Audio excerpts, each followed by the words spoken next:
हर हर महादेव। दोस्तों, एकादशी के दिन तुलसी में घर का ऐसा जल भूलकर भी मत चढ़ाना, पूरा घर कंगाल हो जाएगा, घर में गरीबी आ जाएगी। किसी के साथ हम जानेंगे कि किस दिन महिलाओं को तुलसी माँ को कभी भी गलती से भी जल नहीं देना चाहिए, वरना होता है घोर अनर्थ।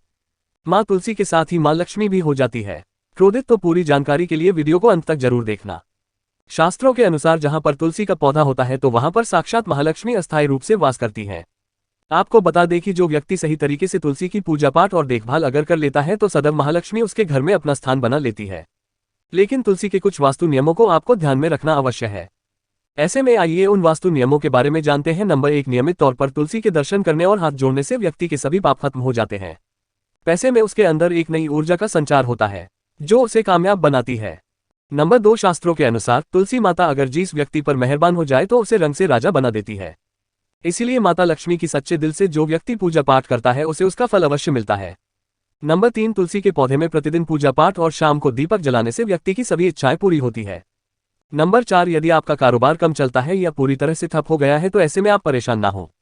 हर शुक्रवार के दिन तुलसी के पौधे में कच्चा दूध चढ़ाते रहे, आपकी परेशानी जल्द ही दूर हो जाएगी। तुलसी माता अपने भक्तों को कभी भी निराश नहीं करती। नंबर 5, जहां पर अस्थायी रूप से नियमित तौर पर तुलसी में दीपक जलता है तो भूलकर भी भूत प्रेत आत्मा उस घर में भटकती भी नहीं है, बल्कि जहां पर तुलसी का पौधा लगा होता है तो उस घर से नकारात्मक ऊर्जा कोसों दूर रहती है। नंबर 6, अगर आपके घर में पैसों की तंगी रहती है और घर की जमा पूंजी धीरे धीरे कम होती जा रही है तो ऐसे में आप तुरंत तुलसी का पौधा घर पर ले आए और नियमित रूप से उसकी पूजा करें और देखें तुलसी माता का चमत्कार। 100 गुना फल की प्राप्ति के लिए विष्णु भगवान की पूजा में तुलसी के पत्तों का बहुत महत्व है।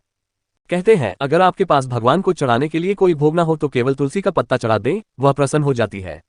वैसे तो प्रत्येक देवी देवता की पूजा में तुलसी दल का उपयोग किया जाता है, लेकिन भगवान शंकर और गणेश की पूजा में तुलसी का उपयोग नहीं किया जाता। नंबर 8, अगर आपके बच्चे को किसी की बुरी नजर लगी है तो उसे बचाने के लिए तुलसी के 7 पत्ते और 7 काली मिर्च के दाने मुट्ठी में लेकर बच्चे के सिर से पैर तक 7 बार उतारकर घर के पीछे की तरफ रख दे, सब ठीक हो जाता है। ये आपको क्लॉक डायरेक्शन में घुमाना है, यानी घड़ी की सुई की दिशा में उतारनी है। नंबर 9, परेशानी को जड़ से खत्म करने के लिए और बीमारी को दूर भगाने के लिए शाम होने से पहले 4-5 तुलसी के पत्ते तोड़कर तकिए के नीचे रखकर सो जाएं और सुबह होने के बाद कुछ पत्ते खा ले। धीरे धीरे आपकी सभी समस्या खत्म हो जाएगी। ऐसे में बचे हुए पत्ते फिर से तकिए के नीचे रखकर सो जाएं और सुबह खा ले। ये नियम अपनाएं और देखें चमत्कार। नंबर 10, ज्योतिष शास्त्र के अनुसार कहा जाता है कि तुलसी की माला पहनने से बुध और गुरु ग्रह बलवान हो जाते हैं।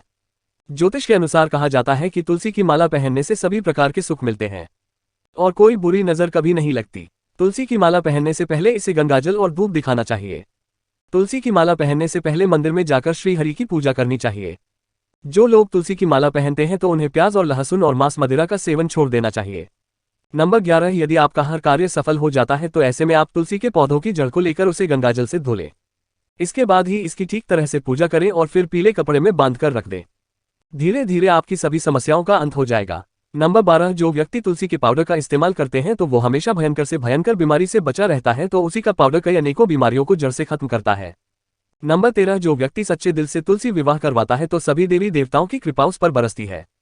तुलसी माता से देव उसके साथ रहती है और उसके हर बिगड़े कार्य को पूरा कर देती है। नंबर 14, तुलसी को कौन सी दिशा में रखें, आइए जानते हैं। वास्तुशास्त्र के अनुसार तुलसी का पौधा लगाने के लिए उत्तर दिशा या उत्तर पूर्व दिशा या फिर पूर्व दिशा का चुनाव करना चाहिए, सबसे उत्तम है। नंबर 15, तुलसी का पौधा कभी भी घर पर लाए तो बृहस्पतिवार के दिन ही लाए और सुबह के समय ही लगाएं और ऐसे में गलती से भी तुलसी के नीचे ना ही शिवलिंग को रखें और ना ही गणेश की प्रतिमा को। इस बात का विशेष ध्यान रखें कि तुलसी पर कभी भी गंदा या अशुद्ध जल नहीं चढ़ाना चाहिए, हमेशा साफ शुद्ध जल का ही उपयोग करें। अगर जो पानी पीने के लायक ना हो तो ऐसे जल का उपयोग नहीं करें, जिससे जल को आप पीने के लिए उपयोग कर सकते हैं। ऐसे जल से ही तुलसी को पानी देना चाहिए। इसके अलावा कुछ और बातों पर भी ध्यान देने की जरूरत है। अगर आपने घर की तुलसी छत पर रखी है तो निश्चित रूप से आपके घर की उत्तर दिशा में चींटियां निकलनी शुरू हो जाएंगी। घर की उत्तर दिशा में कहीं ना कहीं दरारें पड़नी भी शुरू हो जाएंगे। जिन लोगों के घर पर तुलसी का पौधा नहीं होता वहां पर कबूतर अपना घोंसला बना लेते हैं। इससे बुरे केतु की निशानी माना जाता है। ध्यान देने वाली बात यह है कि दक्षिण पश्चिम में और दक्षिण में हमेशा श्यामा तुलसी रखी जाती है। श्याम तुलसी में पत्तियां बिल्कुल हरी और बड़ी होती है, इससे तुलसाजी भी कहते हैं। तुलसाजी को दक्षिण दिशा में रखने पर वास्तुदोष दूर होता है। दोस्तों, तुलसी को घर की छत पर रखा शुभ नहीं माना जाता। अगर आपके पास उसी जी को छत पर रखने के सिवाय कोई और जगह नहीं है, एक विशेष उपाय करें। तुलसी को कभी भी अकेले न रखें, हमेशा उसे केले के पौधे के साथ रखें। दोनों पौधे बिल्कुल साथ में रखें और इसे मौली से बांध लें। इससे आपको वास्तुदोष की हानि नहीं होगी। सबसे ज्यादा जो महिलाएं सवाल पूछना चाहती है अभी यह है कि क्या मासिक धर्म के दौरान तुलसी की पूजा की जा सकती है। क्या महिलाएं तुलसी को मासिक धर्म के दौरान जल चढ़ा सकती है या नहीं? तो चलिए इसके बारे में भी जान लेते हैं। दोस्तों, मासिक धर्म के दौरान औरतें अपवित्र होती है और इसीलिए मासिक धर्म के दौरान कुछ काम ऐसे हैं जो नहीं करने चाहिए। जैसे अचार को हाथ नहीं लगाना चाहिए, वो खराब हो जाता है। मंदिर नहीं जाना चाहिए, चौराहे पर नहीं जाना चाहिए क्योंकि इससे बुरी नजर लग सकती है। ऐसे ही पौधों में पानी भी नहीं देना चाहिए, इससे पौधे सूख जाते हैं और कोई भी धार्मिक कार्य भी नहीं करने चाहिए। इसीलिए आपको मासिक धर्म के दौरान तुलसी को जल भी अर्पण नहीं करना चाहिए। तुलसी व्रत भी नहीं करना चाहिए, तुलसी के पास भी नहीं जाना चाहिए, वरना तुलसी का पौधा सूख सकता है। तुलसी अपवित्र हो जाती है। तुलसी की पवित्रता का खास ख्याल रखा जाना चाहिए। मासिक धर्म के दौरान चौथे दिन स्नान करने के बाद ही आपको कोई धार्मिक कार्य करना चाहिए। तो दोस्तों, आज के लिए इतना ही। उम्मीद करते हैं आपको हमारे द्वारा दी गई जानकारी पसंद आई होगी। अगर पसंद आई हो तो अपने दोस्तों, रिश्तेदारों के साथ शेयर अवश्य करें। ऐसे ही सटीक जानकारी के लिए हमारे चैनल को सब्सक्राइब अवश्य करेंगे। भाई जय शिव शंभू। दोस्तों, 4 जुलाई से सावन का पवित्र महीना शुरू हो चुका है और 31 अगस्त को समाप्त होगा। सावन का महीना दोस्त भगवान शिव को पशुपतिनाथ कहा जाता है। पशुओं की हर एक पीड़ा भगवान शिव की पीड़ा होती है। शास्त्रों के अनुसार वर्णित है कि ब्रह्मांड में जितने भी जीव जंतु हैं, सांप, बिच्छू, पक्षी आदि भगवान शिव को अत्यंत प्रिय है। जीव जंतु जब किसी भी कारणवश रोते हैं तब देवों के देव महादेव भी रोते हैं। दोस्तों, इसी कारण भगवान शिव को पशुओं का राजा कहा जाता है। लेकिन आज हम आपको बताएंगे सावन के पवित्र महीने में अगर ये 5 प्रकार के कीड़े अगर आपके घर में निकल आते हैं तो साक्षात भगवान शिव की कृपा आपके ऊपर बरसती है। सावन के पवित्र दिनों में किस्मत का धनी होता है वह व्यक्ति जिसके घर में कोने कोने में ये जीव जंतु निकलते हैं। इन कीड़ों को साक्षात भगवान शिव का अवतार ही माना जाता है। आइए जानते हैं सावन के पवित्र महीने में कौन से कीड़े होते हैं व्यक्ति के लिए भाग्यशाली। दोस्तों, हिंदू धर्म के प्राणों में कई पशु एवं पक्षियों को पूजनीय माना गया है।